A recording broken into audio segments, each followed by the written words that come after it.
Hi, Dr. Pallavi ma'am, welcome. Good afternoon, ma'am. শুনি পাইছে? হয়, আপোনাৰ মিউট হৈ আছে।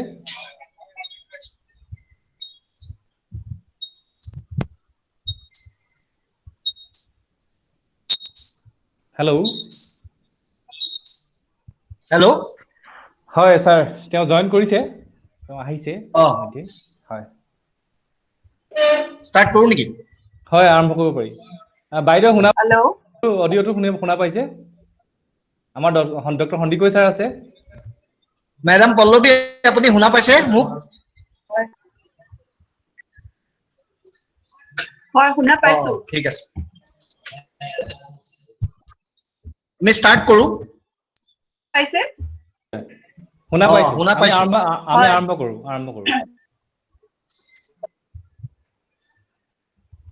স্যাৰ আৰম্ভ কৰক। আজি আমাৰ HPV গাৰ্লছ কলেজৰ কেৰিয়াৰ কাউন্সেলিং সেল আৰু নেশনেল কেৰিয়াৰ সাৰ্ভিসৰ যুটীয়া উদ্যোগত আয়োজন কৰা আমাৰ সপ্তাহজোৰা যি কেৰিয়াৰ অপৰচুনিটিজ পাৰ্চনেলিটি ডেভেলপমেন্ট আৰু এন্টাৰপ্ৰেনিউৰশ্বিপ ডেভেলপমেন্টৰ যি কৰ্মশালা কালিৰ পৰা আৰম্ভ হৈছে, আজি আমি দ্বিতীয় দিনত ভৰি দিছো। আজি দ্বিতীয় দিনত আমাৰ মাজত উপস্থিত আছে সমল ব্যক্তি হিচাপে যোৰহাট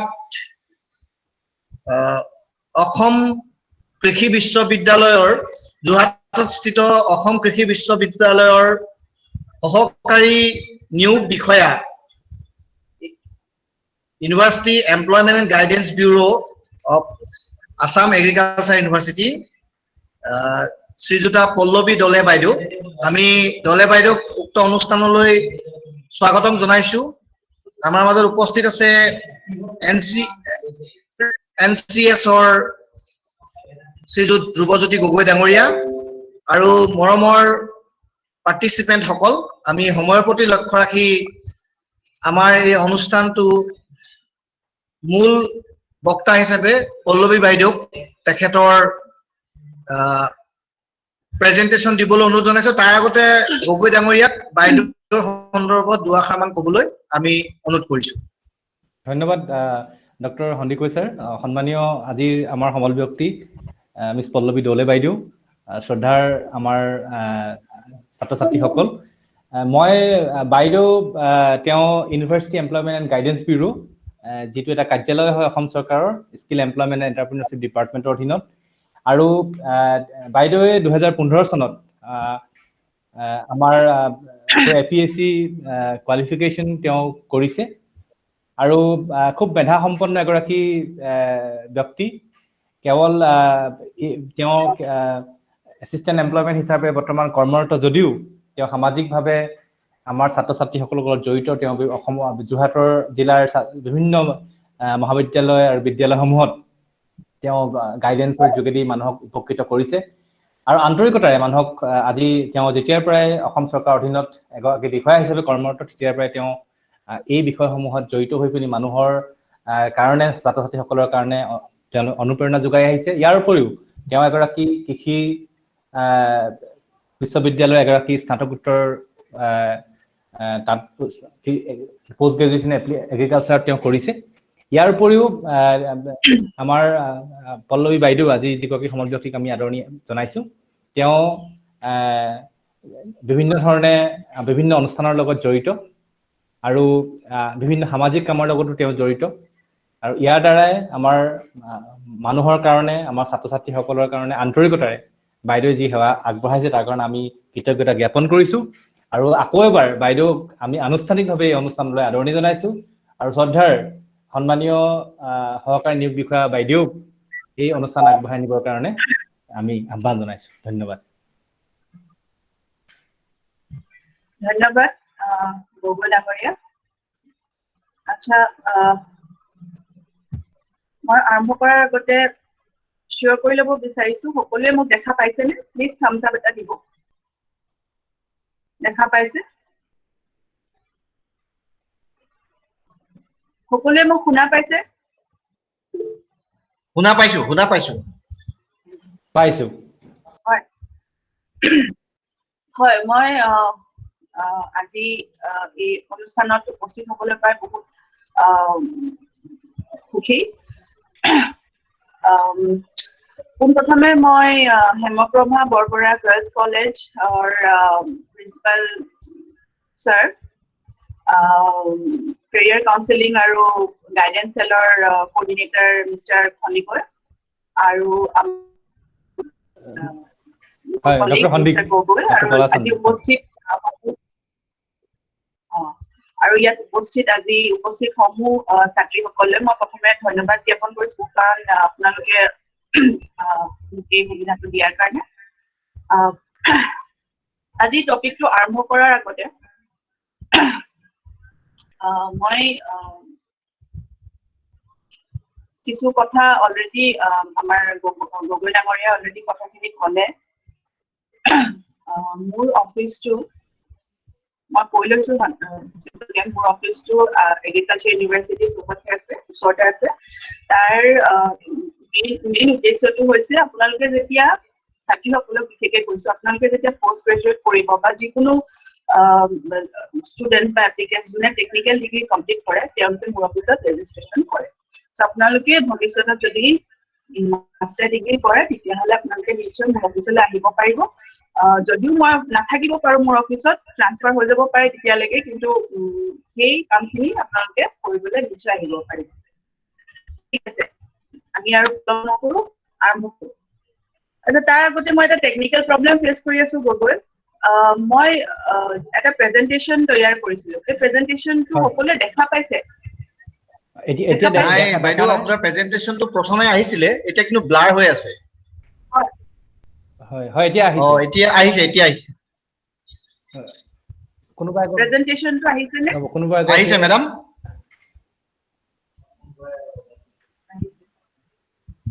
আচ্ছা, ধনীৰাম নে কিবা এটা আহিছে? মই পাৰ্টিচিপেণ্ট সকলক অনুৰোধ কৰিছো, তেওঁলোকে যাতে তেওঁলোকৰ স্ক্ৰীনবোৰ প্ৰেজেন্ট কৰি নিদিয়ে।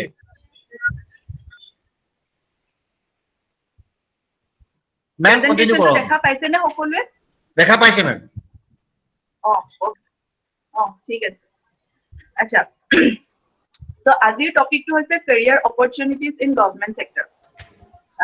কথাষাৰ শুনি পিনি এনেকুৱা লাগিছে কেৰিয়াৰ অপৰচুনিটিজ ইন গভৰ্ণমেণ্ট ছেক্টৰৰ ওপৰত কি কথা ক'ব।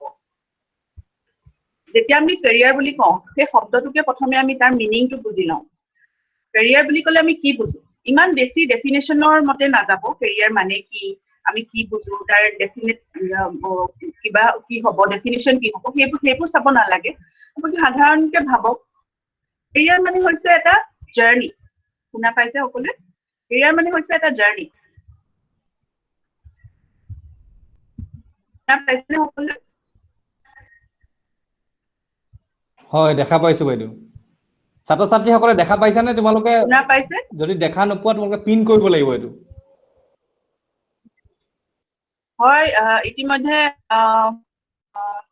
কিছু সংখ্যক ছাত্ৰীয়ে মোক মেছেজ কৰিছে পাৰ্চনেলি, তেওঁলোকে মোক দেখাও পাইছে, আৰু প্ৰেজেন্টেশ্যনখনো দেখা পাইছা। ঠিক আছে, কণ্টিনিউ কৰো। যদি কিবা প্ৰব্লেম হয় মাজত, তেতিয়াহ'লে মোক প্ৰেজেন্টেশ্যনটো দেখা পোৱা নাই।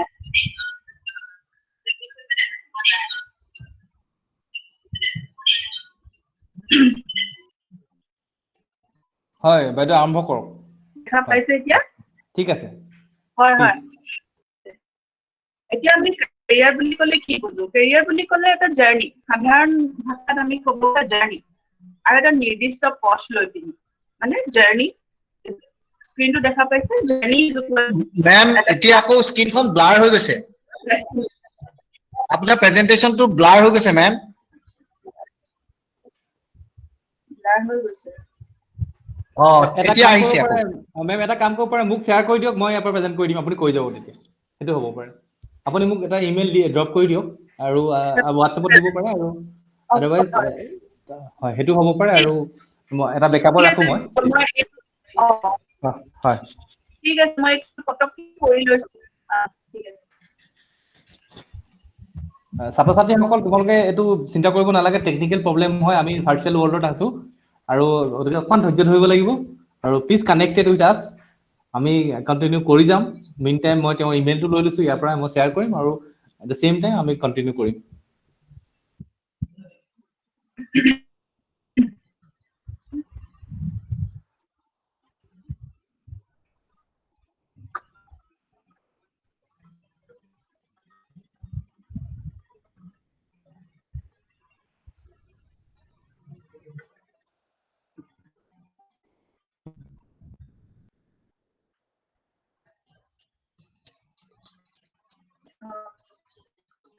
সময় লৈছে আপলোড হ'বলৈ।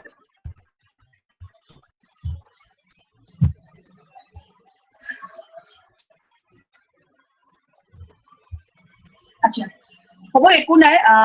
তাত হেল্ল', মোক শুনা পাইছে?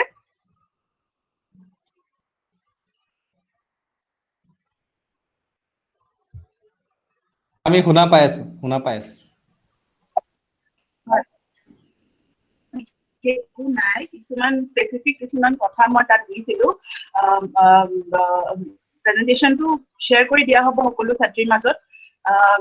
মই এতিয়া যিখিনি কথা কৈ থাকিম সেইখিনিয়ে মন দি শুনিলেই হ'ব, আৰু তাৰ মাজে মাজে যদি ভিজিবল হয় তেতিয়াহ'লে আপোনালোকে চাই ল'ব পাৰিব।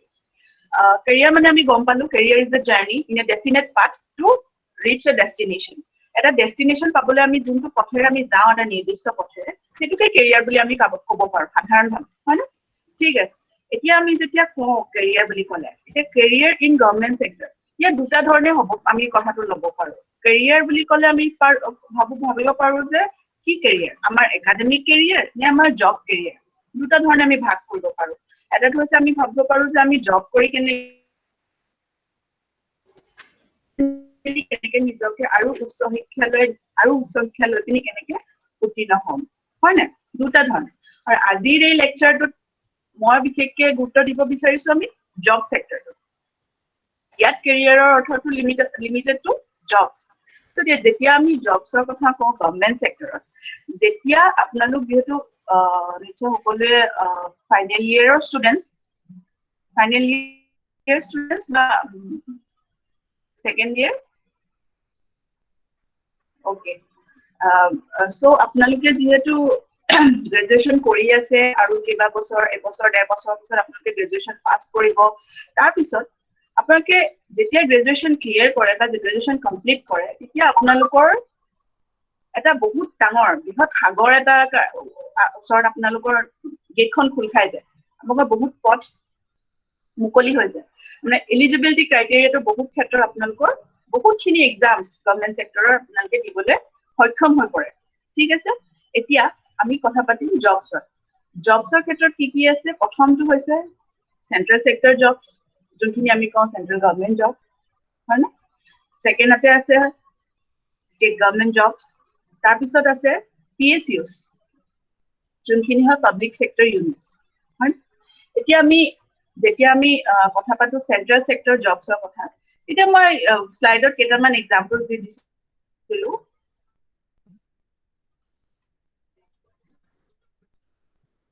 দেখা পাইছেনে এতিয়া?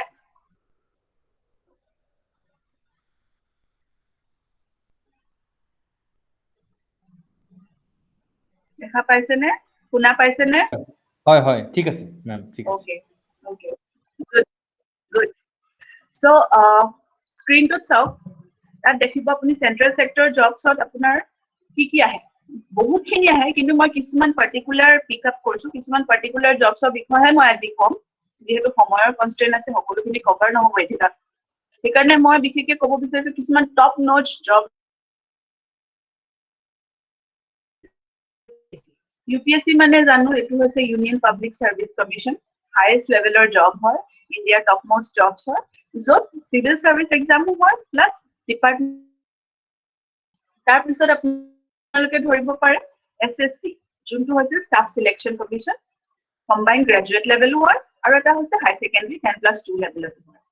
বহুতে ইণ্টেলিজেন্স ব্যুৰোৰ কথা নাজানে। ইণ্টেলিজেন্স ব্যুৰোটো এটা বহুত ইণ্টাৰেষ্টিং জব হয়, যাৰ বহুত ইনভেষ্টিগেটিং নেচাৰ, যোনে কথাবোৰ বহুত ভিতৰুৱাকে, বহুত ইনচাইটফুলকে, বহুত গভীৰভাৱে চিন্তা কৰে আৰু বহুত এনেকুৱা ধৰণৰ যদি মানসিকতাটো এনেকুৱা হয়, চিন্তাধাৰাবোৰ এনেকুৱা হয়, খুব ইনভেষ্টিগেট কৰি ভাল পায়, ইণ্টাৰেষ্ট লয় কথাবোৰত, তেতিয়াহ'লে this job is very interesting.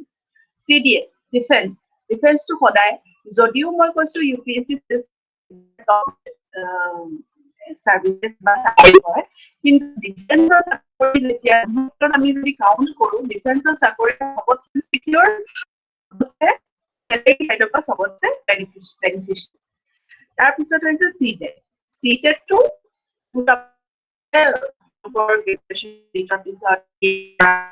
বা BA কৰাৰ আগতে আপোনালোকে CTET এপ্লাই কৰিব পাৰে। এটা টিচাৰ এলিজিবিলিটি টেষ্ট, সেইটো আপোনালোকে ভালকে জানে। তাৰপিছত ইণ্ডিয়ান ৰেলৱেজ, প্ৰতি বছৰে বহুত ভেকেঞ্চিজ ওলাই থাকে আৰু পোষ্টেল জবছ। সকলোৱে শুনা পাইছে?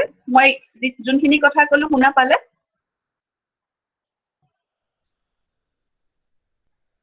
Thank you. Okay.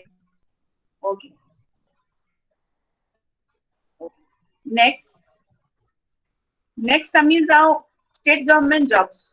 State government jobs বুলি ক'লে বহুত আহে, কিন্তু আমি ইমানখিনিলৈ নাযাওঁ। State government jobs বুলি ক'লে আমি ওপৰত ৰাখিম APSC। APSC হৈছে Assam Public Service Commission. Assam Public Service Commission UPSC-ৰ দৰেই আমাৰ অসমৰ লোকসেৱা আয়োগ হয়, যোনটো আমাৰ যাৰ থ্ৰুদি আমাৰ অসমত টপ লেভেলৰ অফিচাৰ্ছখিনি, গ্ৰেজুৱেটেড লেভেলৰ অফিচাৰ্ছখিনি এটা পৰীক্ষাৰ থ্ৰুদি চিলেক্ট কৰা হয়। কিন্তু এটা কথা মনত ৰাখিব যে APSC অকল চিভিল চাৰ্ভিচ এক্সামে কণ্ডাক্ট নকৰে, UPSC নিচিনা সাধাৰণ বেলেগ ডিপাৰ্টমেণ্টেল এক্সামছো লাগে, কলেজ লেকচাৰৰ কাৰণে, মেডিকেল অফিচাৰৰ কাৰণে, ইঞ্জিনিয়াৰিং ডিপাৰ্টমেণ্টৰ কাৰণে, আৰু বিভিন্ন ডিপাৰ্টমেণ্টেল এক্সামছবোৰ পাতি থকা, ব্লক লেভেল অফিচাৰ, তেনেকুৱা ধৰণৰ বহুতখিনি এক্সামছ পতা হয়। কিন্তু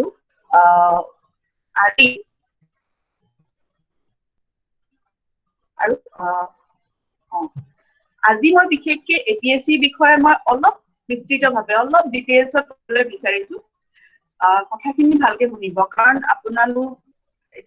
তোমালোকে এতিয়া যোনটো ষ্টেজত আছা, গ্ৰেজুৱেশ্যনৰ ফাইনেল ইয়েৰ হওক বা গ্ৰেজুৱেশ্যনৰ কাৰণে এবছৰ দুবছৰৰ পিছত গ্ৰেজুৱেশ্যন পাবা, যোনটো ষ্টেজত আছা, মই ভাবো এইটো ৰাইট টাইম হয় তোমালোকে এটলিষ্ট এক্সামটো কি, এটলিষ্ট এক্সামটোৰ পেটাৰ্ণটো কি, সেইখিনি কথা যদি অৱগত হৈ যোৱা বা সেইখিনি কথাৰ অলপ যদি জানি যোৱা, তেতিয়াহ'লে বহুতখিনি আগবাঢ়িলা বুলি ধৰিব পাৰা।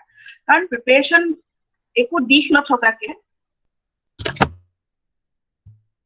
হেল্ল', এতিয়া শুনা পাইছেনে?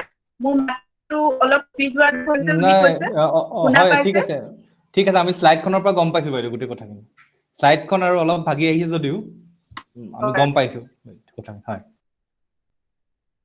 আচ্ছা, মই এতিয়ালৈকে কথাটো আৰম্ভ কৰাত এতিয়া শুনা পাইছে?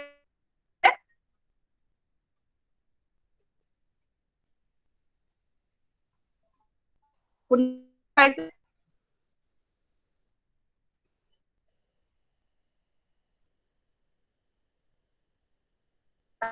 মই APSC যোৱাৰ PSC jobs screen.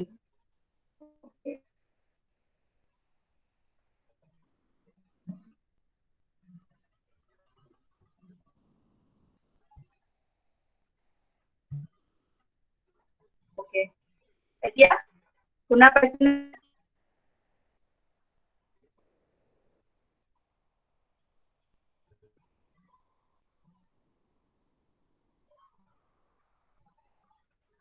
এতিয়া শুনা পাইছানে? নো মেম। হয়, ঠিক আছে, ঠিক আছে, শুনিছো। Technical issues. হয়,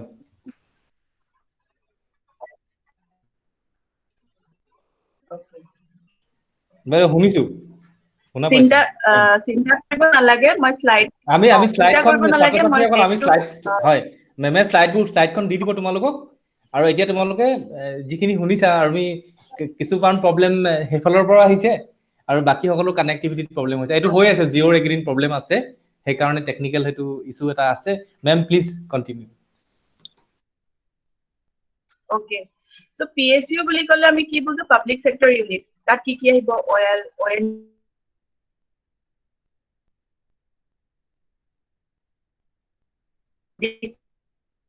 আমাৰ ইন্স্যুৰেন্স কোম্পানীজ খিনি হয় না যোনখিনি হৈছে চৰকাৰৰ আন্ডাৰটেকিং তাত বহুত ভাল জবছ আছে বহুত ভাল ইন্স্যুৰেন্স কোম্পানীজ বোৰত এডমিনিষ্ট্ৰেটিভ অফিচাৰ ডেভেলপমেন্ট অফিচাৰ এনেকুৱা ধৰণৰ বহুত ভাল জব আছে বিশেষকে ফিমেলৰ কাৰণে বহুত ভাল হয় এইবোৰ জব সো ডেফিনেটলি ট্ৰাই কৰিব পাৰা ফিউচাৰ ঠিক আছে এতিয়া আমি বেছি কলম নকৰো নেক্সট আমি চাও এপিএসসি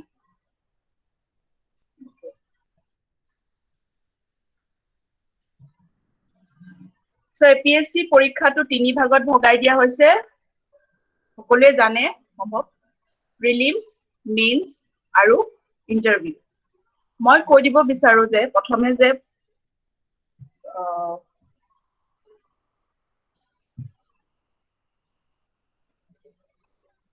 মই প্ৰথমে ক'ব বিচাৰো যে আগতে 2 বছৰ 3 বছৰ আগতে বা 5 বছৰ বা আগতে যোনটো ধৰণে এক্সামটো পতা হৈছিল বা যেটো প্যাটাৰ্ন আছিল সেইটো সম্পূৰ্ণৰূপে এবাৰ সলনি হৈছে তো এই কাৰণে মন দি শুনিবা বহুত সলনি হৈ গৈছে এতিয়া এপিএসসিৰ এক্সাম প্যাটাৰ্নটো সম্পূৰ্ণ ইউপিএসসিৰ লগত মিলাই দিয়া হ'ল কিছুমান পাৰ্থক্য আছে এতিয়া হলো কিন্তু অলমোস্ট ইউপিএসসি সিলেবাসৰ লগত একে কৰি দিয়া হ'ল সো তেতিয়াহলে তাৰ যোনটো কম্পিটিশন লেভেল আৰু টাফনেসটো হেতু বাহিও তাৰ লগতে হেতু বাহি গৈছে এতিয়া আমি যদি এপিএসসি কথা কও প্ৰিলিমছ মই কম্পেয়াৰ কৰি যাম হা আগৰটো কি হৈছিল মই দিয়া সময়ত মই যেতিয়া নিজে এপিয়াৰ হৈছিল পৰীক্ষাটো তেতিয়া মই দিয়া সময়ত কেনেকে পৰীক্ষা দিছিলো আৰু এতিয়া কেনেকে তোমালোকে দিব লাগিব তো প্ৰস্তুতিটো অলপ বেলেগ ধৰণৰ হ'ব লাগিব ঠিক আছে you can hear me yes ma'am okay so এতিয়া আগতে কি হৈছিল আগতে প্ৰিলিমছত দুখন পেপাৰ আছিল ঠিক আছে প্ৰিলিমছত দুখন পেপাৰ আছিল এখন আছিল অপচনেল আৰু এখন আছিল জিএস জেনাৰেল ষ্টাডিজ আগতে এতিয়া কি হয় জিএস পেপাৰ দুখন আছে জিএস পেপাৰ 1 জিএস পেপাৰ 2 কোনো অপচনেল নাই আগতে কি আছিল অপচনেল থকাৰ কাৰণে সকলোৰে এটা আপাৰ হ্যান্ড এডভান্টেজ এটা থাকে কোনোবা সাপোজ এডুকেশনৰ হয় কোনোবা হিষ্ট্ৰীৰ হয় কোনোবা সোশিয়োলজিৰ হয় তেতিয়া কি হয় নিজৰ ডিগ্ৰী সাবজেক্টবোৰত যেতিয়া অপচনেল দিব পোৱা তেতিয়ালে তোমালোকৰ এটা এডভান্টেজ থাকে তোমালোকৰ সেই সাবজেক্টটোৰ ওপৰত এটা ভাল ডিপ নলেজ থাকে এটো থকাৰ কাৰণে তোমালোকৰ ইজি হৈ পৰে পৰীক্ষা হয়নে সেই কাৰণে এবাৰ এনেকুৱা নকৰি পিনি GS1 আৰু GS2 কৰিলে GS1 টো সম্পূৰ্ণ তোমাৰ জেনাৰেল ষ্টাডিজ বুলি ক'লে বহুত মানে বাস্ট হৈ পৰে অকল নিৰ্দিষ্ট এটা বস্তু পঢ়িলে নহব বহুতখিনি তেতিয়া হলো সিলেবাস বান্ধি দিছে আৰু সিলেবাসটো মানে এনেকুৱা সকলোখিনি পঢ়িব লাগিব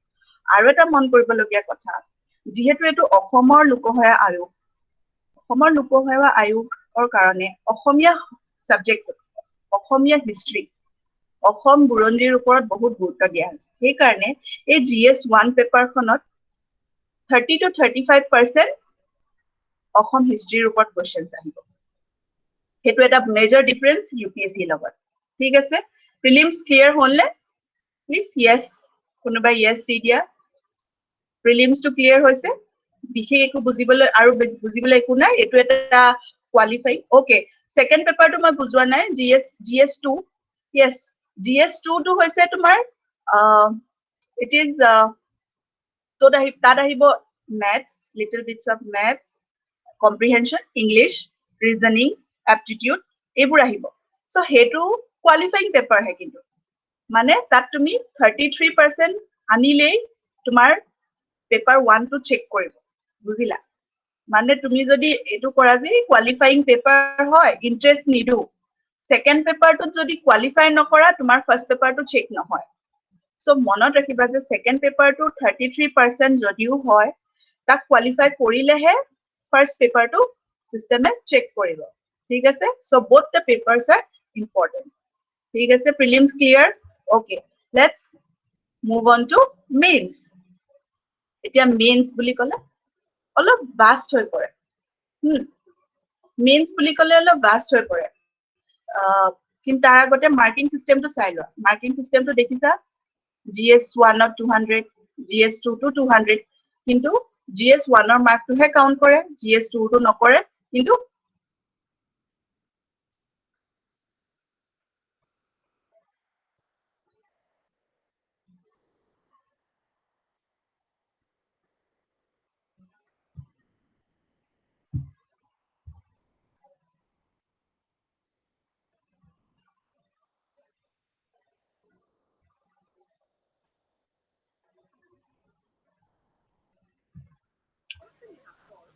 আপুনি আকৌ প্ৰেজেন্ট কৰি দিয়ক মেম দেখা পাইছে ওকে দেখা পাইছো ওকে ওকে ঠিক আছে এতিয়া আমি মাৰ্কিং সিস্টেমটো চাই লওঁ 200 200 দেখিছা মাৰ্ক সিস্টেমটো ওকে মই যোনখিনি কথা কলো সেইখিনিয়ে লিখা আছে ঠিক আছে নেক্সট মুভ অন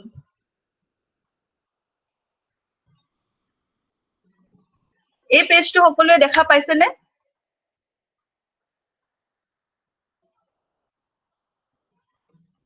এই পেজটো সকলোৱে দেখা পাইছেনে এই পেজটো সকলোৱে দেখা পাইছে গুড ওকে ওকে এই পেজটোত আচলতে গোটেই সিলেবাস আৰু গোটেই প্যাটাৰ্নটো দেখুৱা আছে আজি মই কৈ দিম কিন্তু যদি বুজি নোপোৱা আকৌ এবাৰ ঘৰত ভালকে বহি পিনি প্ৰেজেন্টেশনটো চাবা বুজি পাই যাবা আৰু ওয়েবসাইটত এপিএসসি ওয়েবসাইটত গৈও নিজে পঢ়িলে বুজি পাই যাবা কথাখিনি কিন্তু আমি জানো যে কিবা এটা বস্তু আমি যেতিয়া আনে কৈ দিয়ে আমাক কিবা এটা বস্তু আনৰ পৰা যেতিয়া শুনো আমি তেতিয়া আমি বস্তুটো বেছি ভালকে এবজৰ্ব কৰিব পাৰো নিজে পঢ়ি থকাতকে হয় না সো ইয়াত দেখুৱা আছে কিমান কেখন পেপাৰ আছে বহুত এটা লম্বা পৰীক্ষা হয় এটা মানে তোমালোকৰ সেমিষ্টাৰৰ এক্সামৰ নিচিনা য'ত সাবজেক্টস থাকে বহুতখিনি তোমালোকে পঢ়িব লগা হয় গেপ থাকে পৰীক্ষাৰ মাজত হয় না তো ইয়াত পেপাৰ এ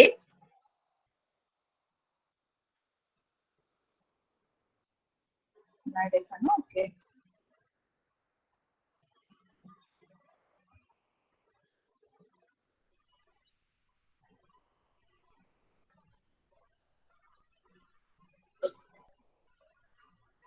দেখা পাইছা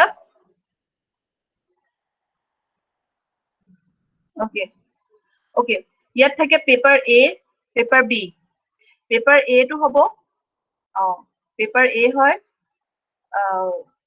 যিকোনো এটা ৰিজনাল ল্যাঙ্গুৱেজ অসমীয়া আমাৰ অসমৰ অসমীয়া বেংগলী বড়ো আৰু যোনখিনি ল'ৰা ছোৱালী কাৰ্বি আংলঙৰ পৰা হৈছে ডিমা হাছাওৰ পৰা আহিছে তেওঁলোকে এইটো দিব নালাগে কিন্তু বাকি সকলোৱে বেংগলী নহবা অসমীয়া নহবা বেংগলী অসমীয়া নহবা বড়ো এই তিনিটা ভাষা দিবই লাগিব এটোৰ কিন্তু মাৰ্কস কোৱালিফাইং হে এটোটো তুমি 33% পালেই হ'ব কিন্তু মনত ৰাখিবা এটা পেপাৰো ইয়াত আমি নেগলেক্ট কৰিব নোৱাৰো যদিও পেপাৰ এ আৰু পেপাৰ বি এই দুখন পেপাৰক যদিও কাউন্ট নকৰে কিন্তু এই দুটা কোৱালিফাই কৰিলেহে তোমালোকৰ বাকি পেপাৰ গিটাৰ মাৰ্কস কাউন্ট কৰিব বুজিলা প্ৰসেসটো এনেকুৱা তো পেপাৰ বি টো হৈছে English general English paper B general ইংলিশত আমি ইংলিশৰ যোনখিনি কম্প্ৰিহেনশন এছেজ হেবু বস্তু আহিব তাৰ পিছত আহিলে পেপাৰ 1 পেপাৰ 1 বুলি ক'লে আমি কি বুজো তাত লিখা আছে এছেজ হয় না এছে yes ইয়াত কিন্তু এটা সুবিধা দিছে language of one's own choice তোমালোকে যদি অসমীয়া ল'ব বিচাৰা যদি হিন্দী ল'ব বিচাৰা বা বড়ো বিচাৰা বেংগলী বিচাৰা তেতিয়া হিন্দীটো নহব অসমীয়া বড়ো বেংগলী বা হিন্দীটো হ'ব হেতু মই ক্লিয়াৰ কৰি দিম পিছতকে কিন্তু হেতু বস্তু নিজৰ এটা ডেফিনেট ল্যাঙ্গুৱেজত দিব পাৰিলে বস্তুটো হৈ গ'ল হেতুত এটা এডভান্টেজ আছে তোমালোকে যোনটো সুবিধা পোৱা তেনেকৈ কৰিব পাৰা নেক্সট ইজ পেপাৰ 2 মনত ৰাখিবা সোৱা লাইনত পেপাৰ 2 ৰ পৰা পেপাৰ 6 লৈকে পেপাৰ 2 ৰ পৰা ওকে মই আকৌ ঠিক কৰি দিছো ঠিক কৰিছো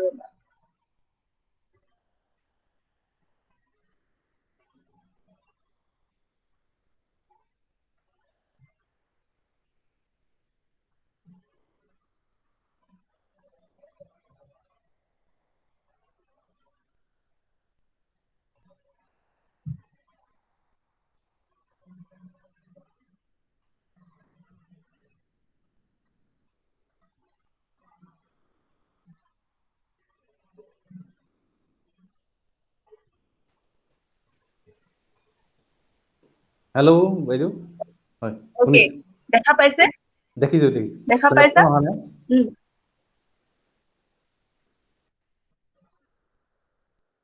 হয় দেখা পাইছো হয় হয় ঠিক আছে এতিয়া চোৱা পেপাৰ 1 ৰ পৰা পেপাৰ 6 লৈকে ঠিক আছে পেপাৰ 1 ৰ পৰা পেপাৰ 6 লৈকে GS1 GS2 GS3 GS4 GS5 paper 1 ৰ পৰা পেপাৰ 6 লৈকে চোৱা GS1 GS2 GS3 GS4 GS5 পাঁচখন পেপাৰ এই গোটেইখিনি কাউন্ট কৰিব মাৰ্ক আৰু গোটেইখিনি পেপাৰত 250 মাৰ্কস কি আছে 250 মাৰ্কস কে কেৰি কৰিব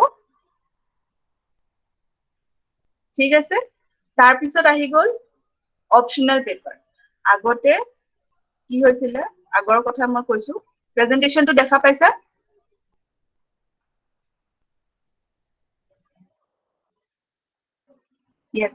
yes okay আগতে কি হৈছিল okay thank you আগতে কি হৈছিল অপচনেল দুখন আছিল মোৰ ক্ষেত্ৰত মই কৈছো অপচনেলত মই লৈছিলো এগ্ৰিকালচাৰ আৰু মই লৈছিলো এডুকেশ্যন এতিয়া কিন্তু দুটা অপচন নাই এতিয়া যিকোনো এটা অপচনেল লব লাগিব তাত এডুকেশ্যনটো নাই লিষ্টখন চাবা তোমালোকে ওয়েবসাইটত গৈ পিনি তাত এডুকেশ্যন সাবজেক্টটো নাই তাত অকল এডুকেশ্যনৰ বাদে বাকি সাবজেক্টবোৰ আছে কিছুমান সাবজেক্ট গুচাই দিয়া হৈছে তাৰ পৰা তো এখনে সাবজেক্ট থাকিব এটাই অপচনেল হ'ব তাৰ দুখন পেপাৰ থাকিব অপচনেল এটা কিন্তু পেপাৰ এ পেপাৰ বি তেনেকে ধৰি লোৱা অপচনেল এখনে তাৰ পেপাৰ 1 আৰু পেপাৰ 2 সো যদি গোটেই এক্সাম প্যাটাৰ্নটো চোৱা তেতিয়াহলে সেই গোটেই এক্সামটো বহুত দীঘলীয়া আৰু এটা এক্সস্টিভ মানে বহুত সময় আৰু হাৰ্ড ওয়াৰ্ক বহুত তোমালোকে ইনভেস্ট কৰিব লাগিব ইয়াত সময় সেইকাৰণে মই কৈছো এতিয়া যদি প্যাটাৰ্নটো বুজি লৈছা তেতিয়াহলে তোমালোকৰ গ্ৰেজুৱেচনৰ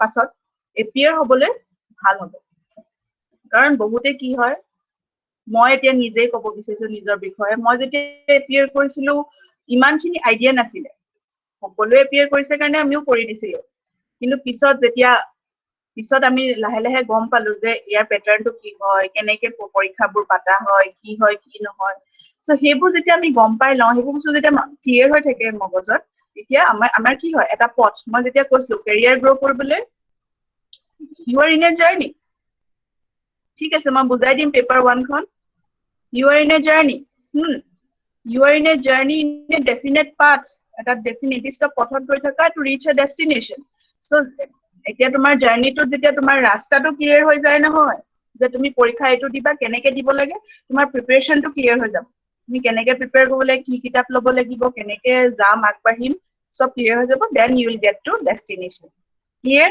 ওকে এতিয়া কোনোবাই মোক সুধিছে পেপাৰ 1 খন বুজাই দিবলৈ পেপাৰ 1 খন এছে হয় কমপ্লিট এছে দেখা পাইছা না ৰিপ্ৰেজেন্টেশনটো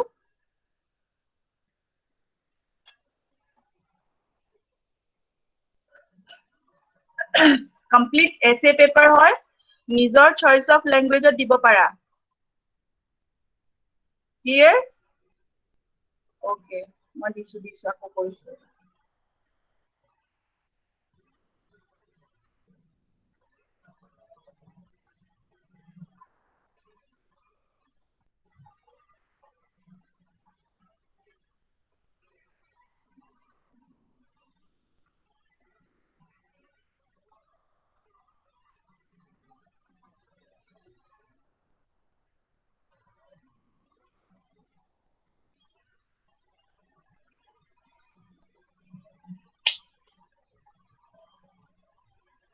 So, paper 1,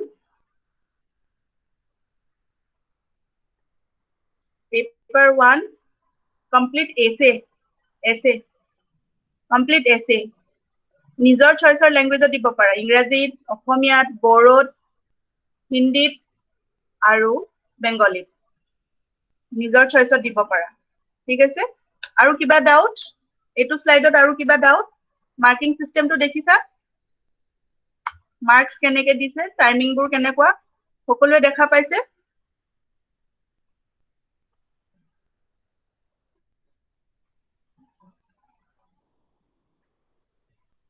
ওকে এই নেক্সট স্লাইডটো দেখা পাইছে নে মই এটো এক্সপ্লেইন কৰিম এতিয়া Okay. Okay. Thank you. Thank you. এতিয়া এই যোনটো সিলেবাস পিএসসি বনালে এবাৰ এই সিলেবাসটো কিন্তু সম্পূৰ্ণ ইউপিএসসি লগত মিলাই দিলে ইউপিএসসি নিচিনাই সম্পূৰ্ণ কৰি দিলে সো অলপ ভালকে বুজি লোৱা ভাল এদিনতে তোমালোকে সকলো কথা এবজৰ্ব কৰিবলৈ দিগদাৰ পাবা কিন্তু আজি যদি অলপ অলপ আইডিয়াটো পাই যোৱা তেতিয়া পিছত যেতিয়া নিজে চাবা then you will get the whole concept ঠিক আছে okay ইমানে দীঘল পেপাৰ খিনি মোৰ নিজৰে মনত নাথাকে okay GS paper 1 দেখা পাইছা নে okay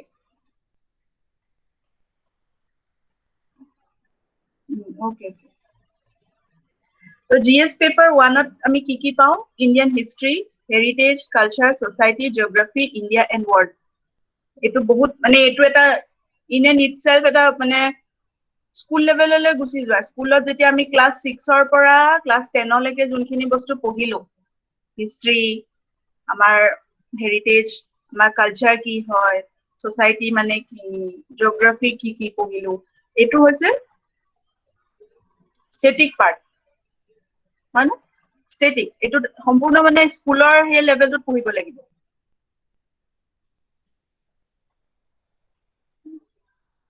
স্কুলৰ লেভেলত পঢ়িব লাগিব স্ট্যাটিক পোৰশন ইয়াত মনত ৰাখিবলগীয়া বহুত কথা যেনেকে হিষ্ট্ৰী মনত ৰাখিব লাগিব ইন্ডিয়া হিষ্ট্ৰীও আহিব ওয়াৰ্ল্ড হিষ্ট্ৰীও আহিব সেকেন্ডতে তোমাৰ জিওগ্ৰাফি বহুত ইম্পৰ্টেন্ট জিওগ্ৰাফিৰ কনসেপ্টবোৰ মনত ৰাখিব লাগিব আমাৰ হেৰিটেজ কালচাৰ এই সকলোখিনি মনত ৰাখিব লাগিব এটো ধৰিলো এটা সেমিস্টাৰৰ এটা সাবজেক্ট কমপ্লিট ঠিক আছে জিএস পেপাৰ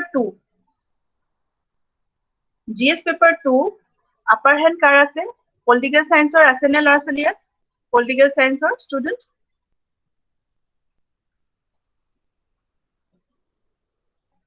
দেখা পাইছা নে স্লাইডখন দেখা পাইছে নে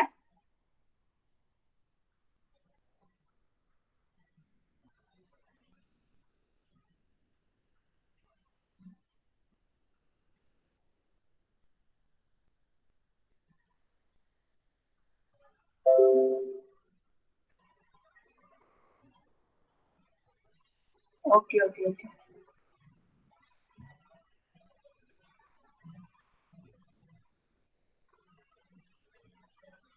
Okay, দেখা পাইছা নে Okay. তো পেপার 2 to কি হয় পলিটিক্যাল সায়েন্সৰ আছে নে পলিটিক্যাল সায়েন্সৰ মানুহ আছে নে স্টুডেন্টস সো পলিটিক্যাল সায়েন্স যাৰ আছে তেওঁলোকৰ এটা আপাৰ হ্যান্ড আছে ইয়াত এডভান্টেজ ইয়াত পলিটিক্যাল সায়েন্স পঢ়িব লাগিব গভৰ্নেন্স পলিটিক্যাল সায়েন্সৰ গভৰ্নেন্স তাৰ পিছত পঢ়িব লাগিব সোশ্যাল জাস্টিস আৰু ইন্টাৰনেশনাল ৰিলেশন কিন্তু এটা কথা এটোৰ মই এই পৰীক্ষাটোৰ ওপৰত কিয় ইমান গুৰুত্ব দিছো এই পৰীক্ষাটো এনেকুৱা পৰীক্ষা নহয় যে তোমালোকৰ কলেজত এটা সিলেবাস দি দিছে সেই সিলেবাসটো পঢ়িলা আৰু তোমালোকে পৰীক্ষা পাস কৰিলা এনেকুৱা নহয় বহুত ডাইনামিক হয় বহুত কাৰেন্ট যোনটো চলি থকা যোনখিনি বৰ্তমানত চলি থকা যোনখিনি নিউজ বা যোনখিনি ঘটনা বা যোনটো কারেন্ট এফেয়ার্স বুলি কওঁ আমি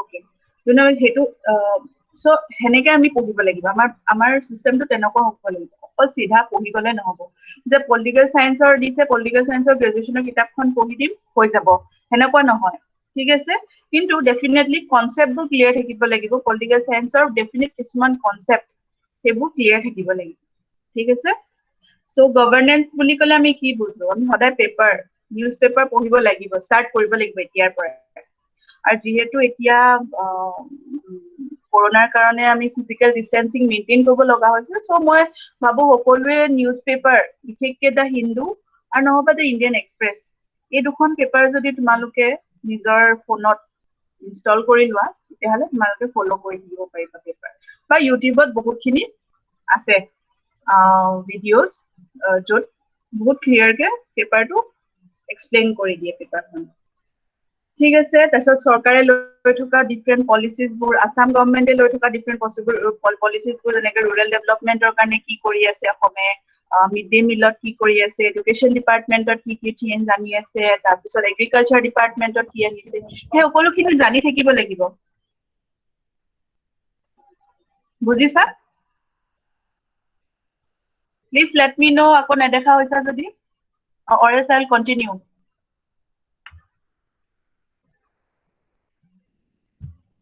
Okay, thank you. So, next ahile paper 4. Yes, technology, economic development, biodiversity, environment কথা পঢ়িব লাগিব, disaster security. এতিয়া আমাৰ international relation টো মই তোমালোকক ক'বলৈ পাহৰি গলো তাত আছে আমি এতিয়া জানিব লাগিব আমাৰ ইণ্ডিয়া আৰু পাকিস্তানৰ সম্পৰ্কটো কেনেকুৱা ইণ্ডিয়া নেপালৰ কেনেকুৱা ইণ্ডিয়া ভূটানৰ কেনেকুৱা ইণ্ডিয়া চাইনাৰ কেনেকুৱা ইণ্ডিয়া আমেৰিকাৰ কেনেকুৱা ইণ্ডিয়া আৰু ইৰাণৰ কেনেকুৱা কি ধৰণৰ পলিচিছ একেলগে লৈছে জইণ্টকে কিছুমান পলিচিছ তাতি লৈছে সো সেইখিনি কথা আমি যদি সেইখিনি বস্তু বুজিব লাগিব বুজিব লাগিব মানে গম পাইছা নেক্সট জেনাৰেশ্যনৰ অফিচাৰ্ছ হ'বলৈ হ'লে তোমালোকে you have to be very smart study কৰিব লাগিব ফিউচাৰত অকল কলেজৰ চিলেবাছত বা কলেজৰ চাৰিওপাশে আবদ্ধ হৈ নাথাকিবা ব্ৰড মানে অলপ ব্ৰডাৰ মানে অলপ বহলকে ভাবা আৰু অলপ বহলকে চিন্তাও কৰিব লাগিব এই পৰীক্ষাটো ক্লিয়াৰ কৰিবলৈ ঠিক আছে দেন পেপাৰ যোনটো পেপাৰ 4 GS5 নহয় পেপাৰ 5 GS4 হয়নে সেইটোত হৈছে এথিক্স মানে হৈছে তোমালোকৰ ধৰা কি বুজো এথিক্স মানে হৈছে আমি এতিয়া স্কুলত আমি কিদৰে আমি বিহেভ কৰিব লাগে বা আমাৰ টিচাৰ সকলৰ প্ৰফেচাৰ সকলৰ কি এথিক্স আছে বা আমি এক্সাম হলত কেনেকে পৰীক্ষা দিব লাগে আমাৰ কিছুমান এথিক্স আছে প্লাছ আমাক কিছুমান এথিক্স যোনটো আমাৰ পূৰ্বপুৰুষ বা আমাৰ কিছুমান ফেমাছ পাৰ্চনেলিটিজ আমাৰ ভাৰতৰ হওক বা বাহিৰৰ হওক যেনেকে গান্ধীজী যেনেকে জৱাহৰলাল নেহৰু পলিটিচিয়ানছ সকল আৰু তেনেকে APJ আব্দুল কালাম আকৌ মই ক্লিয়াৰ কৰি দিছো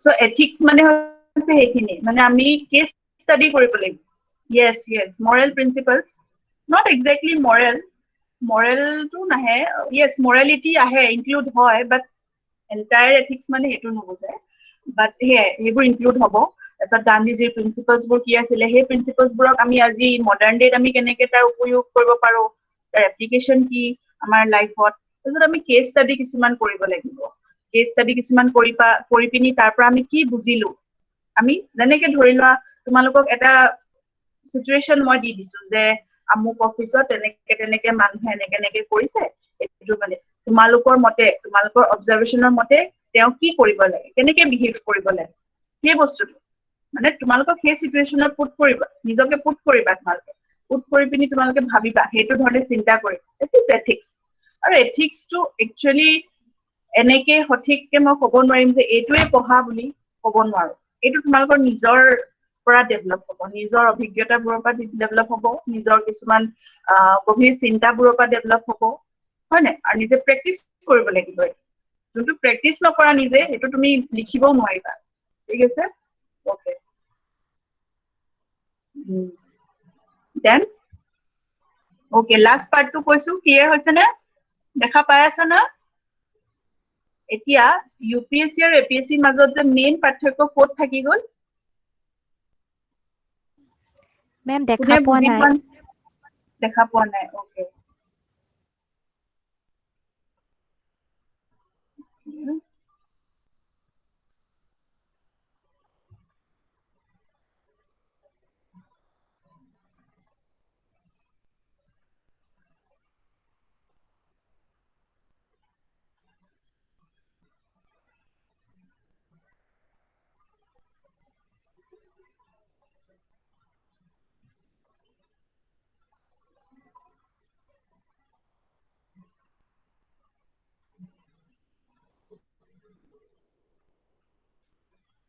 Okay,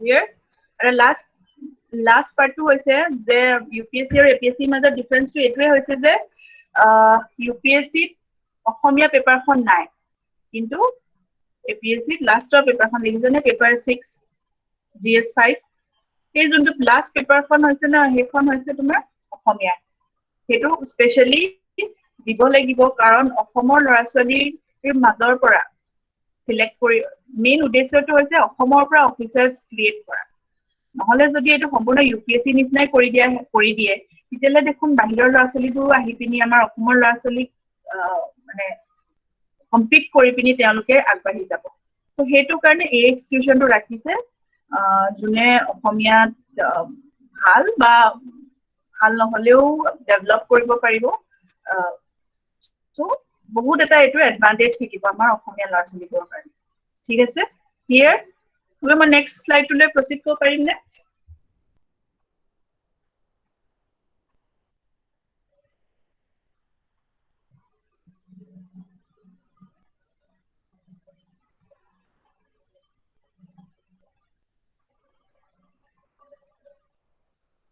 Yes, medium of writing to অসমীয়া হ'ব পাৰে ইংৰাজী হ'ব পাৰে হেতু সিলেক্ট কৰিলে হ'ল মানে GS পেপাৰ কিনিও GS1 ৰ পৰা 5 লৈকে যিমানখিনি আছে GS1 2 3 4 5 তাত আপুনি অসমীয়াত লিখিব বিচাৰিলে অসমীয়াত লিখিব পাৰা আৰু ইংৰাজীত বিচাৰিলে ইংৰাজীত পাৰা ঠিক আছে ডান ওকে নেক্সট Actually মই স্লাইডটো দেখা পোৱা নাই মই বাৰে বাৰে স্লাইডটো আকৌ চাবলৈ গলেগে মানে কানেকশনটো কাট হৈ যায় সো মই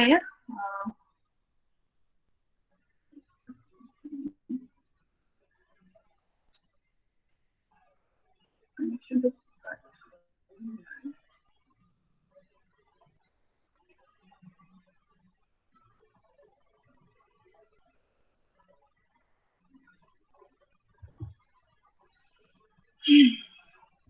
Okay, basic hello হয় আমাৰ 1 ঘন্টা হ'বলৈ হৈছেগে আৰু 10 মিনিট আছেগে সো মই এতিয়া দেখা পাইছে নে স্লাইডখন প্লিজ জলদি কৈ দিও দেখা পাইছে দেখা পাইছো নে ওকে ঠিক আছে এতিয়া মই নেক্সট SSC বিষয় কম বেছি ডিটেইলছত নকও কাৰণ মই গম পাইছো APSC কথা শুনিয়ে চাগে বহুত গধুৰ যেন লাগিছে হয় না বহুতখিনি কথা কৈ দিয়া যেন লাগিছিল বহুত কথা শুনিলো যেন লাগিছে একো নাই আকৌ এবাৰ গৈ পিনি স্লাইডটো চাইলে বুজি পাই যাবা SSC বিষয় কম SSC is also a central government exam হয় staff selection commission হয় যোনটো চাৰিটা টায়াৰ আছে টায়াৰ 1 টায়াৰ 2 টায়াৰ 3 টায়াৰ 4 এটো এটা বহুত মানে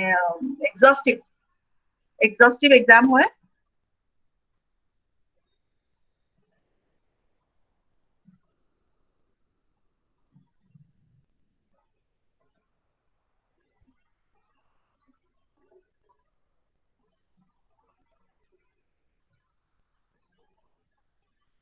এটো এটা বহুত exhaustive exam হয় যত টায়াৰ 1 ত 100 মাৰ্কস অবজেক্টিভ টাইপ হয় টায়াৰ 2 400 মাৰ্কস হেতু অবজেক্টিভ হয় আৰু বাকি টায়াৰ 3 100 মাৰ্কস হেতু সাবজেক্টিভ হয় কিন্তু হেতু ম্যানুয়ালি লিখিব লাগিব হেতু পেপাৰত লিখিব লাগিব হেকাৰে এটো এটা মানে এটো এটা টাফ এক্সাম UPSC ৰ পিছত এটো এটা টাফ এক্সাম বুলি ধৰা হয় ঠিক আছে বাকি ইয়াৰ যোনখিনি সিলেবাস হয় হেখিনি বস্তু ওয়েবসাইটত পাই যাবা সো মই আজি স্লাইডত এইখিনি বস্তু কভাৰ কৰা নাই কিন্তু এইখিনি বস্তু ওয়েবসাইটত চালে পাই যাবা দেন বহুতৰ হয়তো বেংকত কাম কৰাৰ বহুত ইচ্ছা আছে হয় banking personnel so institute of banking personnel selection IBPS I wanted to be sure দেখা পাইছে নে Okay, thank you. Okay, আমি জলদি শেষ কৰো so IBPS or PO clerk RRB regional rural bank PO regional rural bank clerk so মই এটা কথা কৈ দিছো বেংকত বহুত ইয়াং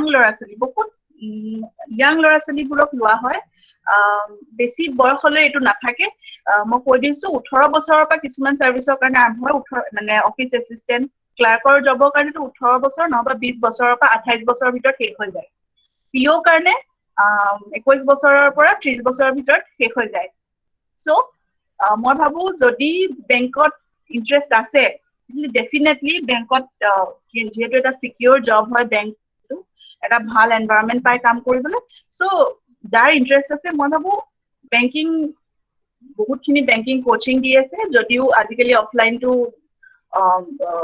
সিচুৱেশ্যনৰ কাৰণে হ'ব পৰা নাই কিন্তু অনলাইন বহুত সোৰ্স আছে যত তোমালোকে বেংকিং টপিকস বোৰ চাই থাকিব পাৰা ঠিক আছে দেন CTET টেট এটো জানা CTET মানে হৈছে সেন্ট্রাল টিচাৰ এলিজিবিলিটি টেষ্ট এটো হৈছে তোমালোকৰ মাস্টাৰ ডিগ্ৰী কমপ্লিট কৰাৰ পিছত দেখা পাইছানে last one slide left please response Yes, ma'am. Okay. Yes, ma'am. Okay, thank you.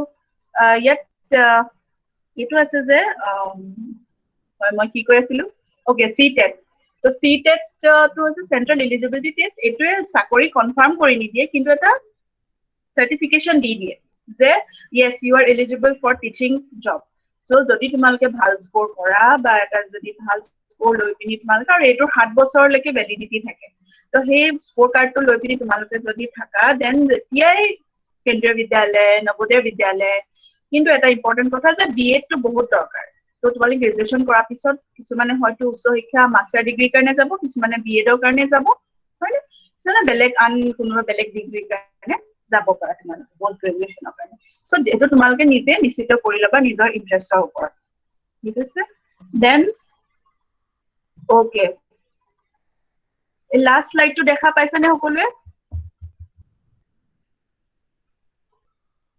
last slide Ma'am. too No, ma'am. no ma'am no okay okay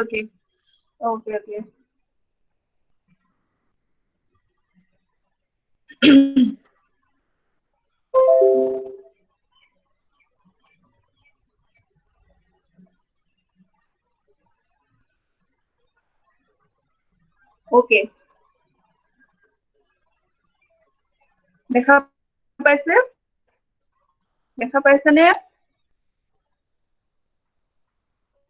Okay.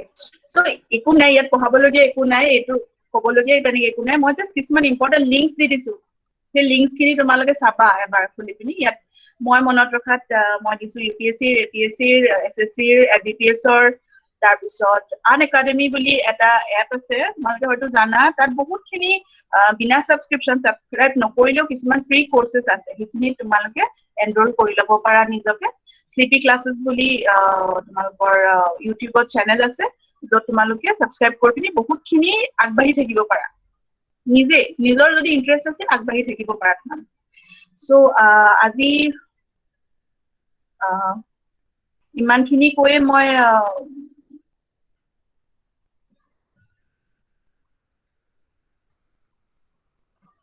এতিয়া দেখা পাইছানে last slide Yes, ma'am. Okay. So thank you. ইমানখিনি ধৈৰ্যৰে ইমানখিনি পেশেন্সে মোৰ কথাখিনি তোমালোকে শুনিলা মই নাজানো কিমানখিনি তোমালোকে এবজৰ্ব কৰিব পাৰিছা এঘণ্টা সময়ত বহুত কথা আসলতে কভাৰ কৰিব পৰা নাযায় কিন্তু মই চেষ্টা কৰিছো আৰু আশা কৰিছো ভৱিষ্যতেও আমি তেনেকে এটা সেশন কৰিম যত মই আৰু বেলেগ ধৰণৰ বহুত কথা ইন ডিটেইলছত কম thank you Gogoi. Thank you, madam, for your thank you, sir. For your very systematic and very clear presentation. Muroto jitu APSC নতুন syllabusৰ structure হে সন্দৰ্ভত আপুনি সুন্দৰভাৱে কথাখিনি জনালে আমি আশা কৰিছো আমাৰ ছাত্ৰ ছাত্ৰীসকলে ইয়াৰ দ্বাৰা উপকৃত হৈছে আমাৰ কাৰোবাৰ যদি কিবা প্ৰশ্ন আছে এতিয়ালৈকে আমি কোনো প্ৰশ্ন দেখা নাই এটা প্ৰশ্ন আছে গীতালি বুঢ়াগোহাঁই গীতালি বৰগোহাঁই এটা প্ৰশ্ন কৰিছে মই যদি অসমীয়াতে এপিএসসি এক্সামটো দিব বিচাৰো তে গোটেই পেপাৰখন আসামিজত দিব পাৰি লাগিব নেকি হয় যেতিয়া আমি ফৰ্ম ফিল আপ কৰো that option থাকে medium of examination বুলি তাত যদি তাত ইংৰাজী থাকে অসমীয়া থাকে বেংগলী থাকে বড়ো থাকে যদি আমি সিলেক্ট কৰি লওঁ অসমীয়া তেতিয়াহ'লে আমি গোটেইখিনি পৰীক্ষা অসমীয়াত দিব লাগিব আৰু এটা প্ৰশ্ন দিছে অমৃষা পৰাশৰে অলপ ইন্টাৰভিউ প্ৰসেসটো কেনেকুৱা হয় how the interview is conducted in APSC Yes, interview কথাটো ক'বলৈ গ'লে একচুয়ালি যোৱা 5 বছৰত বহুতখিনি কন্ট্ৰভাৰ্চিজ হ'ল APSC লৈ পিনি বহুত ইন্টাৰভিউ এনেকুৱা ঘটালা হৈছে বুলি আমি শুনিছো কিন্তু সেইবোৰ কথা এক্সটাৰ্নেল সেইটো তোমালোকৰ কন্ট্ৰলত নাথাকে সেই বস্তুখিনি মনত ৰাখি পিনি পৰীক্ষাৰ কাৰণে প্ৰস্তুতি নকৰিবা ইন্টাৰভিউটো কেনেকুৱা ইন্টাৰভিউত মই কৈছো দেই মোৰ পাৰ্সোনেল এক্সপেৰিয়েন্সৰ পৰা যদি তোমাৰ মেইনছৰ মাৰ্কস ভাল হৈ থাকে বহুত ভাল তুমি যদি স্কোৰ কৰি থোৱা তেতিয়াহ'লে ইন্টাৰভিউ কাৰণে চিন্তাই কৰিব নালাগে ইন্টাৰভিউত এটা ডিসেন্ট মাৰ্কিং জি পেনেলতে নপৰা মাৰ্ক দিবই সো ইন্টাৰভিউত তোমাৰ নলেজটো ইমান নাচাই তোমাৰ পাৰ্সোনালিটিটো তেওঁলোকে চাব যে তেওঁ অফিচাৰ এইগৰাকী ছাত্ৰী বা এইগৰাকী এপ্লিকেন্টে অফিচাৰ হ'ব পৰা তেওঁৰ কেপেবিলিটি আছে নে নাই এই বস্তু আৰু বহুতখিনি হলনি হ'ব তোমালোকে যে নেক্সট পৰীক্ষাটো দিবা তোমালোকে এলিজিবল হবা তেতিয়াহ'লে ইউ উইল নো ডেফিনেটলি তোমালোকে নিজে গম পাবা হয় আৰু কিবা আৰু গৰাকী সুধিছে যে ইন্টাৰভিউটো অসমীয়াত দিব পাৰি নে নোৱাৰি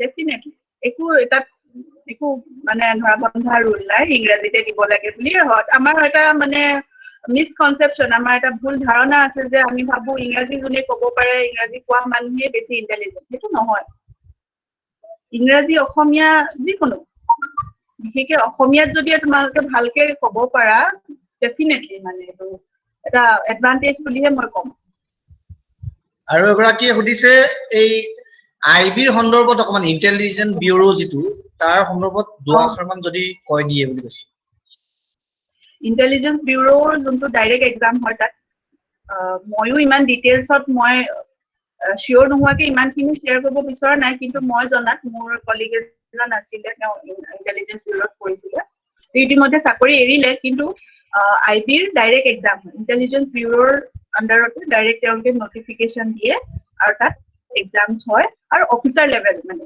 যি এক্সামে নহয় সেইটো অফিচাৰ লেভেলৰ হয় ঠিক আছে আৰু আইবি মানে আমি আৰু এগৰাকীয়ে সুধিছে যে এছে পেপাৰখনত কি ইনক্লুড কৰে যিখন ফাৰ্স্ট এছে পেপাৰ যিখন থাকে কেনেকুৱা বিষয় এছে ইনক্লুড কৰে সেইটো একচুয়ালি মই কৈছো পৰীক্ষাটো মানে সেই মেট্ৰিকৰ পৰীক্ষাৰ নিচিনা নধৰিবা এইটোত মানে নিৰ্দিষ্ট কিতাপ নাথাকিব যে এইখিনি এছেহে আহিব কিন্তু এটা হিন্ট দি দিব পৰাকে তেওঁলোকে কিতাপ পাব্লিছ কৰি দিব যে এনেকুৱা ধৰণৰ আহিব পাৰে বুলি কিন্তু বহুত ডাইনামিক যোনটো আমাৰ কাৰেণ্ট এফেয়াৰ্ছ ৰিলেটেড আহিব পাৰে অসমৰ মানে খিলঞ্জীয়া কিছুমান কথাৰ ওপৰত আহিব কিছুমান বুৰঞ্জী ৰিলেটেড কথা আহিব আমাৰ অসমৰ ফ্লাডৰ ওপৰত আহি যাব পাৰে আমাৰ অসমৰ এডুকেশ্যন চিষ্টেমটোৰ ওপৰত আহিব পাৰে বহুত তেনেকুৱা আৰু এটা প্ৰশ্ন সুধিছে এছএছসি এক্সামৰ দিলে কেনেকুৱা ধৰণৰ জব পায় এছএছসি এক্সামত ক্লিয়াৰ কৰিলে হয় মই সেইটো একচুয়ালি আজি ডিটেইলছত মই নকলো সময়ৰ অভাৱৰ কাৰণে এছএছসি এক্সামত গ্ৰেড বি আৰু গ্ৰেড চি এই দুই ধৰণৰ অফিচাৰ লেভেলে হয় দেই ইউপিএসসি অফিচাৰবোৰক ক্লাছ 1 অফিচাৰ্ছ বুলি কয় গ্ৰেড এ হয় তেওঁলোক কিন্তু এছএছসিৰ বোৰ গ্ৰেড বি আৰু গ্ৰেড চি হয় কিন্তু তেওঁলোকো অফিচাৰ লেভেল হয় আৰু বহুত ভাল চেলাৰী হয় আৰু চাকৰি যেনে এক্সাইজ ডিপাৰ্টমেন্টত excise officer then narcotics department then audits accounts and audit officer বহুত আছে মানে বহুত vast list তো তোমালোকে নিজে চাবা ওয়েবসাইটত আৰু এটা প্ৰশ্ন সুধিছে লাষ্ট প্ৰশ্ন আৰু প্ৰশ্ন আমি নলম চাগে এপিএসসি এক্সামৰ কাট অফ মাৰ্ক কিমান হ'ব লাগে বাৰু কিমান হয় সাধাৰণতে এনে অনুমান সেইটো ভেৰি কৰে সেইটো প্ৰতি বছৰে ভেৰি কৰে পাৰফৰমেন্সৰ ওপৰত যেনেকে মেট্ৰিক এক্সামত যেনেকে ধৰা বেচ ওয়াইজ পাৰফৰমেন্সটো যেনেকুৱা হয় তেনেকুৱাকে এই বছৰৰ বোলে ইমান পাৰ্চেন্টেজ উঠিলে ইমানলৈকে গ'ল ফাৰ্ষ্ট টপ 20 তেনেকে প্ৰতি বছৰে ভেৰি কৰিব এইটোত মই নিৰ্দিষ্টকে ক'ব নোৱাৰিম কিন্তু সদায় বেছি মাৰ্ক স্কোৰ কৰা মানে নিজে এডভান্টেজত থকা আৰু হয় আৰু এটা প্ৰশ্ন হৈছে এই প্ৰশ্নটোৰ উত্তৰ আচলতে ময়ে দি দিম বুলি ভাবিলো নিহা তামুলী হয়, ছাৰ, অকমান প্ৰশ্নটো মই আপুনি দি প্ৰশ্নটো দিয়ক, মই অলপ দিম, ছাৰ। হয় প্ৰশ্নটো অকমান কন্ট্ৰভাৰ্চিয়েল কথা মানে এনে সেন্স তেওঁ সুধিছে যে গভৰ্ণমেণ্ট জবত কাষ্ট ৰিজাৰ্ভেশ্যন নথকা নাই নেকি মই এই কথাত কৈ দিব বিচাৰিছো যে এইটো আমাৰ পাৰ্লিয়ামেণ্ট আমাৰ যিখন কনষ্টিটিউচনে আচলতে ৰিজাৰ্ভেশ্যনৰ কথাটো আছে আমি জানো 6 শিডিউলৰ কথা এনেকুৱা ধৰণৰ কথাখিনি আছে সো ৰিজাৰ্ভেশ্যনৰ কথাটো আহিবই লাগিব কাৰণ আমি ইকুৱেল ৰিপ্ৰেজেন্টেশন অফ অল কাষ্ট এইটো খুব ইম্পৰ্টেন্ট হয় আমাৰ কনষ্টিটিউচনে এই কথাটো কৈছে যে সকলোৱে সমান অধিকাৰ থাকিবলৈ সকলো সমান প্ৰতিনিধিত্ব কৰাৰ অধিকাৰ একাৰণে আচলতে কাষ্ট ৰিজাৰ্ভেশ্যনটো আছে কিন্তু কেতিয়াবা যিটো পোষ্ট অকল সিঙ্গল হয় উদাহৰণস্বৰূপে এখন কলেজৰ লাইব্ৰেৰিয়ান এখন কলেজৰ প্ৰিন্সিপাল এনে ধৰণৰ যিবিলাক সিঙ্গল পোষ্ট আছে সেইবিলাকৰ ক্ষেত্ৰত কোনো ধৰণৰ কাষ্ট ৰিজাৰ্ভেশ্যন নাথাকে মই নিহা তামুলীক জানিবৰ বাবে কথাষাৰ কলো কাষ্ট চিষ্টেমটো ইম্পৰ্টেন্ট নহয় বুলি ক'বলৈ অলপ অসুবিধাজনক নহয় সেইটো আমাক হয়। সংবিধানে দিয়া হয় সেইটো এটা সংবিধানে আমাক এটা সুৰক্ষাৰ কাৰণে সেইটো কৰিছে আৰু এইটো বহু ক্ষেত্ৰত এইটো কন্ট্ৰভাৰ্চিলে পঠাই দিয়া হয় যদিও যদি তুমি গভীৰভাৱে যদি ভাৰতীয় সংবিধানখন বা আমাৰ অৱস্থাটো সামাজিক অৰ্থনৈতিক বা আমাৰ যিটো ঐতিহাসিক যদি তুমি কথাবিলাক পঢ়িয়াই চোৱা বিতংভাৱে কিন্তু ৰিজাৰ্ভেশ্যন চিষ্টেমটো আমি নুই কৰিব নোৱাৰো ছাৰ মই agree with Sandikai sir doctor Sandikai sir যে এই কথাখিনি আচলতে তেনেকে হয় গতিকে এইখিনি আমি এটা ব্যৱস্থা আমাৰ থাকিব লাগিব ছাৰে গোটেই কথাখিনি কৈছে মই agree with doctor Palash Sandik yes definitely আৰু এটা প্ৰশ্ন লাষ্ট মুস্তাফিজুৰ ৰহমানে কৈছে তেওঁ দুবাৰ প্ৰিলিমছ ক্লিয়াৰ কৰিছে বুলি কৈছে ইউপিএসসি কিন্তু মেইনছ তেওঁ ক্লিক কৰিব পৰা নাই কিবা কেনেকৈ সেলফ ষ্টাডি কৰিব পাৰি মেইনছৰ কাৰণে যেটো আপুনি এটো এক্সাম ক্লিয়াৰ কৰিছে APSC প্ৰিলিমছ ক্লিয়াৰ কৰিছে তেওঁ ক্লিয়াৰ কৰিছে APSC প্ৰিলিমছ ক্লিয়াৰ কৰিছে দুবাৰ এপিএসসি okay মেইনছৰ কথা সুধিছিল মেইনছটো হয় যেহেতু তুমি প্ৰিলিমছ ক্লিয়াৰ কৰিছা তোমাৰ মেইনছত আচলতে তুমি কি হৈছে তুমি সব বস্তু অবজেক্টিভ ওয়াইজ কৰিছা মানে তুমি মানে ডাইৰেক্ট এনসাৰটো বিচাৰিছা এটো যদি আমুক এটোৰ অৰ্থটো কি এটো তুমি ডাইৰেক্ট মুখস্থ কৰিছা বা মনত ৰাখিছা তাক বিস্তৃতভাৱে বুজিব চেষ্টা কৰা সো ফাৰ্স্ট কথা হল তুমি মেইনছ ক্লিয়াৰ কৰিবলৈ নোট মেকিং কৰিছিলা নেকি ইফেক্টিভ নোট মেকিং নোটস বনাব লাগিব নিজৰ তোমাক কোনোবা সিনিয়ৰে নোটস দি দিলে বা গ্ৰেজুৱেচনৰ নোটসটো পঢ়ি দিলে তুমি পাছ হৈ নোযোৱা কিন্তু বহুত ইম্পৰ্টেন্ট কাৰণ তুমি নিজে গৈ পৰীক্ষাত লিখিবাগে আৰু নিজৰ নোটসটো যেতিয়া প্ৰেক্টিসটো থাকে নহয় তেতিয়াহে তুমি মই ভাবো নেক্সট যেতিয়া তুমি প্ৰিপেয়াৰ কৰিবা you need to make notes বাস থ্যাংক ইউ ম্যাডাম আমাৰ অলমোস্ট সকলোখিনি প্ৰশ্ন আজি লৈ লোৱা হৈছে আমাৰ যথেষ্ট কোৱেশ্চনছ হৈছে মানে আমি গম পাইছো যে ছাত্ৰ ছাত্ৰীসকলে ইন্টাৰেষ্ট দেখুৱাইছে এই বিষয়বস্তুবোৰত আচলতে এঘন্টাত গোটেই গভৰ্ণমেণ্ট জবখিনি কথা কৈ দিয়াটো সম্ভৱ নহয় আমিও সেইটো অনুভৱ কৰো বিং এ কেৰিয়াৰ কাউন্সেলিং সেলৰ কোঅৰ্ডিনেটৰ হিচাপে আমি দেখিছো যে এঘন্টাতে গোটেইখিনি কথা কৈ দিয়াটো সম্ভৱ নহয় তথাপিও আপুনি এটা মূল বিষয় যেটো এপিএসসি ৰিসেন্টলি এটা সিলেবাসটো চেঞ্জ হৈছে আৰু সেই সন্দৰ্ভত